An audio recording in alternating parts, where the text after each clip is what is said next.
السلام عليكم ورحمة الله وبركاته، أنا منة الله والنهارده هنتكلم عن طريقة المذاكرة في الكلية، وكل واحد ليه طريقة مذاكرته. خلونا نتكلم الأول، هل طريقة المذاكرة في الكلية أو الجامعة زي طرق المذاكرة في الثانوي؟ لا بصراحة طرق المذاكرة في الكلية بتبقى أبسط بكتير وأخف بكتير، لأن أنت في الثانوي بتبقى عبارة عن امتحان واحد في السنة، وده اللي بيحدد انت هتخش كلية كذا او كلية كذا. لكن في الكلية خلاص انت بتبقى حددت الاتجاه اللي انت هتدرسه لمدة 4 سنين.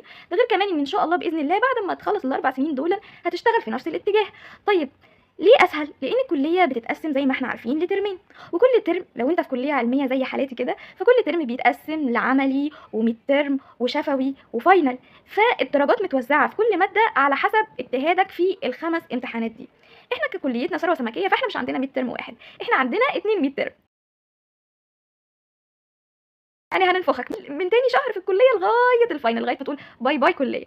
المهم، طيب طريقة المذاكرة بتختلف يا منى، أكيد طبعًا بتختلف من شخص للتاني، فأنا لمّا سألت كل واحد حسيت إن هو شاطر وإن هو بيأدّي في الكلية كويس، كان ليه طريقة مذاكرة. سألت مثلًا بنوتة في سلامة، قالت لي: "بُصّي يا منى أنا باقرأ الsource عادي، بعد كده باعمل الsource عبارة عن عناصر، عنصر ولا عنصر ولا عنصر، ولكن مش باشرح، أنا بس باعمل عناصر بحيث إن أنا أول ما باشوف العنصر باختبر نفسي يعني باختبر نفسي اللي هو إيه، أنا الكلمة دي كان تحتيها إيه، والله الكلمة دي كان تحتيها كذا وكذا وكذا وكذا، وبيأدّي لكذا وكذا وكذا وكذا، لكن إن أنا أكتب الsource كلّه بصراحة ده تضييع وقت." وفي واحدة من أوائل الدفعة تاني قالت: "لأ بُصّي يا منى أنا ما باعرفش أذاكر غير لمّا باكتب كل معلومة موجودة في الsource بإيدي، يعني الكلمة دي بتأدي للسبب ده والنتيجة دي كل حاجة، بُصّي تكتب كل حاجة موجودة في الsource، إن كان عملي أو إن كان محاضرة للدكتور، وإيه كمان مش كده بس لأ، ده أنا كمان باكتب ورا الدكتور وكل اللي باكتبه ورا الدكتور باروح ملخصاه مع المحاضرات تاني." يعني بُص قمة التعب ما فيش منه يعني بُص قمة التعب، قمة التعب، بس بصراحة يعني هي إيه دايسة ما شاء الله اللهم بارك.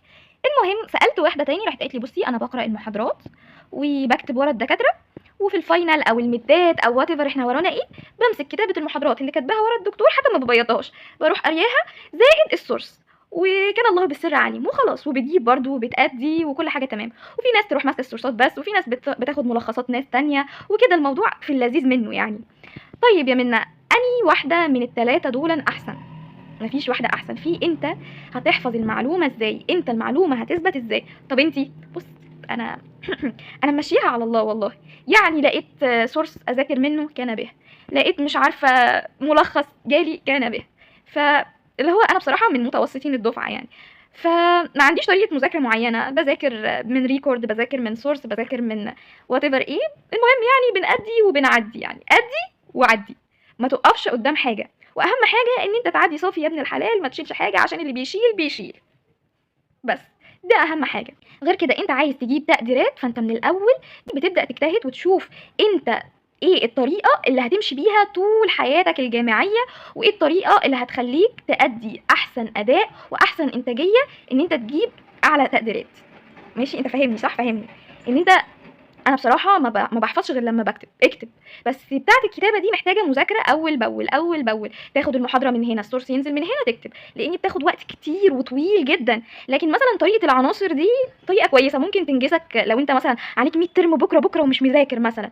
لكن مثلًا طريقة إن أنت بتقرأ الsource وبتقرأ اللي أنت كاتبه، فأنت محتاج إن أنت تبقى مركّز جدًا في الsection أو المحاضرة، بحيث إن أنت تاخد معظم المعلومات اللي موجودة في الsource، ده غير المعلومات الإضافية اللي ممكن تيجي في الفاينل أو العملي، وإيه بقى تبقى كاتب كل نقطة موجودة في المحاضرة، فلازمًا تبقى واثق من إمكانياتك وما تسرحش في المحاضرة. فدي الفرق ما بين كل طريقة والتانية، وبالتوفيق للكل، وأتمنى إن أنا أكون وفّيت الطرق المذاكرة المختلفة دي وفدتكم.